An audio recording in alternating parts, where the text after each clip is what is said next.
What is true religion? Unsa gayud ang tinuod nga relihiyon? Nining kalibutan na daghay nagkalain-laing matang sa relihiyon. Ug wala gyud relihiyon nga moingon nga dili tinuod ang ilahang gituohan nga relihiyon. Mo nang nining taknaa atong tan-awon ang Biblia kung unsa gyud iyahang gisulti mahitungod sa tinuod nga relihiyon. Unsay mga marka o sinyalis sa tinuod nga relihiyon? Ang relihiyon gitawag kini nga the practice of the faith. Matag relihiyon gayud nagaklaim nga sila adunay pagtuo sa Ginoo. Ug ang pulong nga faith ug religion gigamit usahay sa sama ra nga kahulugan tungod kay unsay imong gituohan mao man puy imong gipractice. So sama ra kana kung ikaw nagtuo nga dili maayo mangawat, imo gyud i-practice nga dili gyud ka mangawat.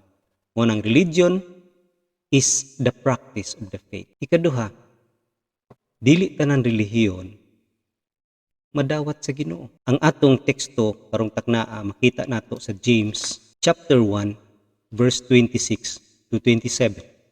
Ingon diha, if anyone considers himself religious and yet does not keep a tight rein on his tongue, he deceives himself, and his religion is worthless. Religion that God our Father accepts as pure and faultless is this: to look after orphans and widows in their distress and to keep oneself from being polluted by the world. Mark sa pulong diha nga religion diha sa verse 27 nga religion that God our Father accepts. Sa ato pa naay mga religion nga dili madawat sa ato pong tan-awon ang verse 26 nga nag-ingon diha nga if anyone thinks he is religious, sama rin ingon, kung ikaw nagtuo nga ikaw relihiyoso, hunahunaa daw. Munang self-evaluation, tan-awon gid nato ang atong kaugalingon tabag gyud relihiyoso. Munang kining self-deception, kining gitawag nga linglahan usahay kita sa atong kaugalingon. Dili kita kakita tungod kay ato mong kaugalingon ang atong tan-awon. Nining kalibutan na tawagon ka nga relihiyoso kung ikaw nagasimba matag Domingo, kung ikaw nagaawit sa mga alabiton sa Ginoo, kung ikaw nagaampo, kung ikaw nagabasa sa Biblia, tawagon ka nga relihiyoso. Pero according sa atong text, ang pagkarelihiyoso dili lamang diha kutob sa pagsimba matag Domingo. It is more than a building. It is more than the printed pages of the Bibles. More than Sunday. Ang gihimo diha sa Sunday, importante man. Apan mas importante, unsay atong gihimo Lunes hangtod sa Sabado.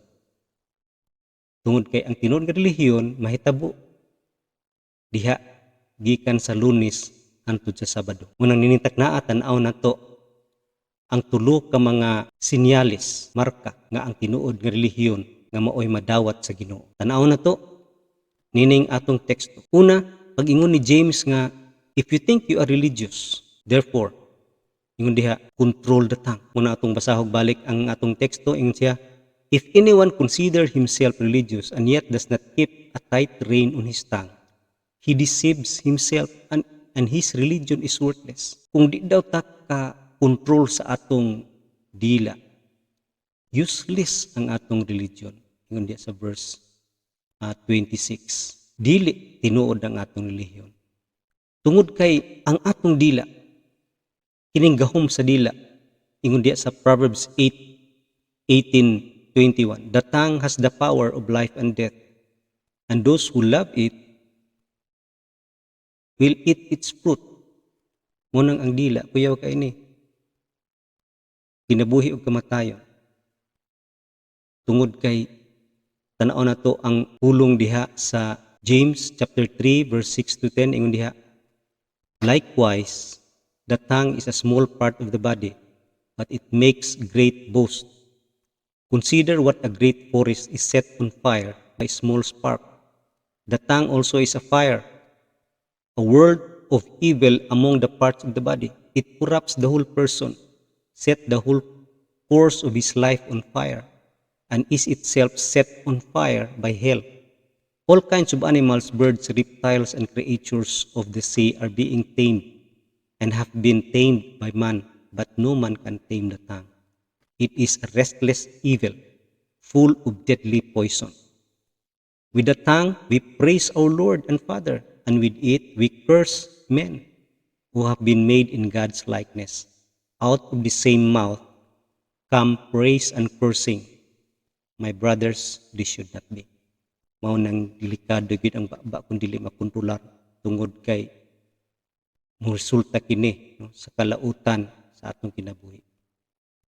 Nagamit na to ang baba sa pag-praise sa Ginoo, paghimaya sa Ginoo, gamiton po na tong baba sa pagtunglo sa tao. Munang ingon diha sa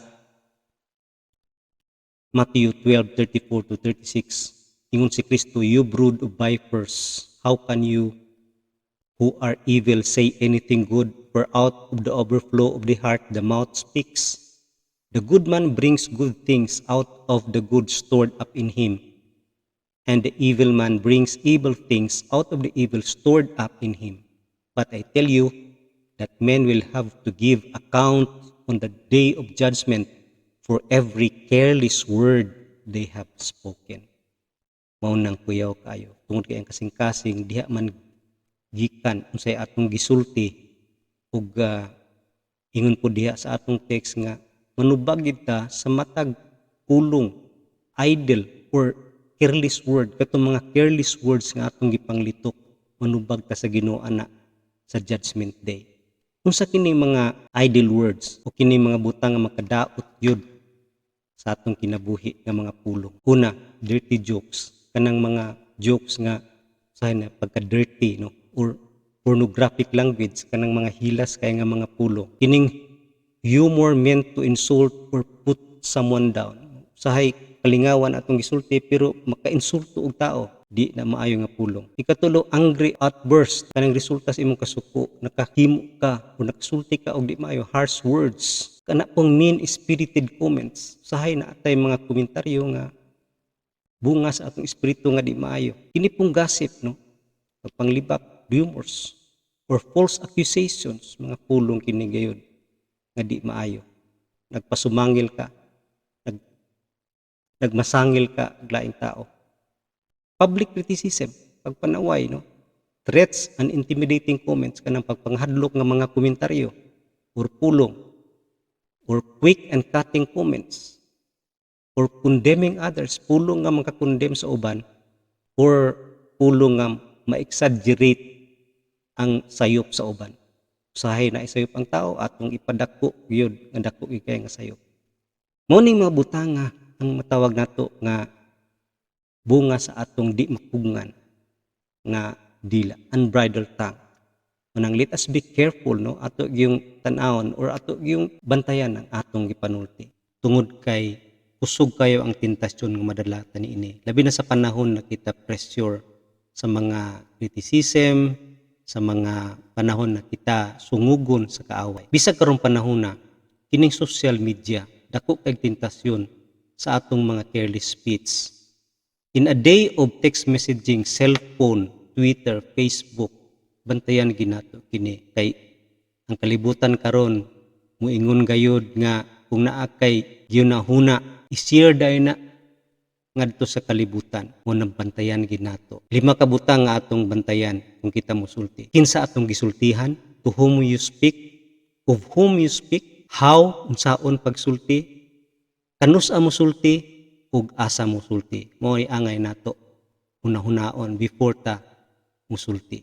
Ingon diha sa Ephesians 4:29, do not let any unwholesome talk come out of your mouth, but only what is helpful for building others up according to their needs, that it may benefit those who listen. O kanang yung ayaw ka ng mga unwholesome talk, kundi ka ng mga maka-lift up, ka-encourage sa uban.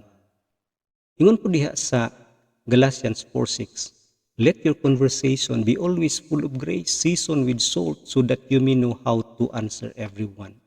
Ang ato dong mga conversation, katong pagpanulti matag adlaw, puno sa grasya o murag giasinan nga lami kayo. No? Mao nang kinahanglan gyud kita no careful sa atong mga dila. Unang if you are religious, kung ikaw gayud relihiyoso, unang nga marka, keep a rein on your tongue.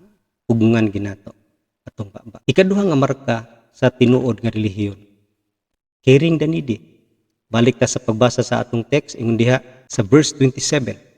Ingon diha, religion that God our Father accepts as pure and faultless is this, to look after orphans and widows in their distress. Kini nga pulong naghagit kadiin kung ikaw relihiyoso, nagatanaw gid ka sa mga pagkinahanglan sa uban. Ingon diha sa James 2:15, suppose a brother or sister is without clothes and daily food. If one of you says to him, go, I wish you well, keep warm and well fed, but does nothing about his physical needs, what good is it? Inom ba nimo nga lakaw? Lakaw na. Maayo ta ang imong kinabuhi. Wa kay gihimo or gihatag sa iya nga nasa pagkinahanglan. Muna ang pag-care sa mga needy sa gina katimailhan sa tinuod nga relihiyon. Ingon diha sa Isaiah 1:17, learn to do right, seek justice, encourage the oppressed, defend the cause of the fatherless, plead the case of the widow. Sa unang panahon, ang mga widows walay mga rights. Unang sila lisod kay ang pagkinabuhi, unang uban magpakilimos na lang yun. Unang sila ang ihimplo o simbolo sa mga tao nga nagkinahanglan gayon. Unang ang tinuod nga relihiyon wala lamang diya sa sulod sa iglesia. Unang ang tinuod nga relihiyon is extending our hearts to God in worship. Importante na pero extending our hand tong heart ito sa Ginoo pero ang atong kamot hand i-extend ngadto sa serbisyo sa katawhan. Unang dili gyud makambyo ang pagserbisyo nato sa katawhan diha sa atong mga church service ug sa atong pag-read sa Bible. Tungod kay makita nato bisan sa unang iglesia sa New Testament Church, sila puno sa pagpamuhat alang sa kaayuhan sa mga tao nga naa sa pagkinahanglan. Unang gitawag kini nga compassion, na ay kahangawa. Unang ang Ginoo gayud mo approve sa relihiyon nga nagatanaw gayud sa kaayuhan sa pagkinahanglan sa mga tao nga dili makabalos. Muna ingon diha sa Matthew 25:37-40, ingon diha, then the righteous will answer him, Lord, when did you see you hungry and feed you, or thirsty and give you something to drink? When did we see you a stranger and invite you in, or needing clothes and clothe you? When did we see you sick or in prison and go to visit you? The king will reply, I tell you the truth, whatever you did for one of the least of these brothers of mine, you did for me. Unang ingon ang mga tao, kano sa man ka nga napriso nga namo bisitae? Kano sa man ka nasakit nga wa namo gibisitahan? Apan niingon ang hari, sa dihang wala ninyo pagbuhat nining akong mga brothers, wala ninyo nagibuhat kan. Unang sa atong pag-alagad sa katawhan sa mga tao nga nay pagkinahanglan, susama ra pud kana nga nag-alagad kita. Gihimo nato na kang Kristo. Unang if you are religious, minister to the needs. Unang kung kita gayud nagpugong sa atong dila, nag-care sa mga needy, na ang first requirements sa gitawag nga tinuod nga relihiyon. Ug adto kita sa katapusan. Ang katapusan, clean living. Muna ingon diha sa atong last sumpay sa atong gibasa ganiha nga religion that God our Father accepts as pure and faultless is this, to look after orphans and widows in their distress, and muna yung sumpay, to keep oneself from being polluted by the world. Munang ikatulong nga requirement sa tinuod nga relihiyon is clean living. Pagkinabuhi nga putli o limpyo. Kita karon nagpuyo sa mahugaw nga kalibutan. Ang kalibutan anyagon kita nga mahigugma niini. Munang diya sa 1 John 2:15 ingon diya, do not love the world or anything in the world. If anyone loves the world, the love of the Father is not in him. Ingon po diha sa 1 Peter 2:9, you are a chosen people, a royal priesthood, a holy nation, a people belonging to God, that you may declare the praises of him who pulled you out of darkness into his wonderful light. Chosen people, lahi ka mo nga katawhan, pinili ka mo nga katawhan, o kinahanglan nga dili ka mo mahisama sa kalibutan. Dili ka mo mo conform sa kalibutan. Muna ingon diha sa Romans 12:2, do not conform any longer to the pattern of this world, but be transformed by the renewing of your mind. Then you will be able to test and approve what God's will is, His good, pleasing, and perfect will. Munang dinhi nga pulong giaghat gyud kita sa pulong sa Ginoo nga dili kita mamansahan sa kalibutan.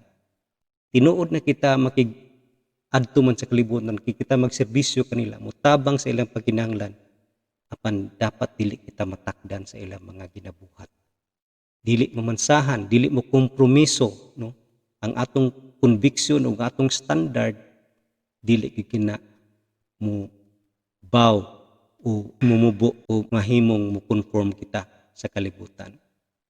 Unang, if you are religious, keep yourself clean. Mao kini ang tulo ka requirements nga ipadayag kanato nini nga text sa pagpamatuod nga mao kana ang tinuod nga relihiyon nga madawat sa Ginoo. Munang dili gyud sayon. Kung atong i-evaluate atong kaugalingon, murag wa ta kapasar ni ini nga mga requirements. Usahay dali lang kayo mangita tag excuse nga moingon, nahimo man ako na mga 93%, pero kumusta ang 7%? Bisan pag 3% nisipya ta, no? So samara na sa pag-ingon nga dili man kay ko murderer, di man kay ko killer. 3% naman ang akong napatay. No? Pareho ra na killer gihapon ka. Usahay mo ingon ta nga ang sala nga akong nahimo gamay ra man. No? Natakdan ko sa kalibutan gamay ra man. No? It doesn't matter. Pero kung atong tanawon gayud, muinom ba ta sa glass of water nga naay 1% nga poison? Dili gyud, di ba? Dili ka gusto og water nga naay poison. Mao nang daghan gyoy mga butang nga dili nato gusto nga gitawag kinig moral pollution. Unang di kita kahimo, no, niini. Unang we cannot do it without Jesus. Si Jesus ang isa ra gyud ka example sa Biblia nga makita nato sa iyang kinabuhi. Nga si Jesus nakig-uban kanato, nakig-uban sa tao, live with us, talk with us, eat with us, laugh with us. No, nagkatawa, nakighugoy-hugoy sa mga tao, pero gikontrol gyud niya ang iyang mga pulong. Sometimes bisag under pressure o under criticism siya, gisaway, gihimuag false accusation, ipasanginlan, pero usahay piliun niya nga di na lang mutingog. Jesus makita po nato nga nakighugoy-hugoy siya sa mga drunkards, gluttons, mga hypocrites nga mga Pharisees. Pero wala siya nahimong susama kanila. Munang si Jesus ang example. Munang we need Jesus sa atong kinabuhi. Munang si Jesus nag-invite gyud kanato. Ingon diha sa Revelations 3:20, "Here I am, I stand at the door and knock. If anyone hears my voice and opens the door, I will come in and eat with him and he with me." He invites a union sa atong mga kinabuhi. Gusto niyang mahiusa kita kaniya. Munang only in that union, in that relationship, na asyay gahom nga makapenetrate sa tanang parte sa atong kinabuhi. To take control of our tongue, give us compassion, nga mo tagbo sa mga pagkinahanglan sa uban, ug ma-purify kita inside out.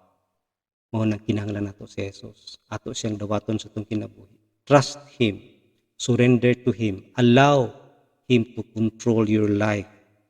Ug makita nato nga ang true religion di ay is about relationship. It is more a relationship than a mere religion. Dalay ko na Ginoo.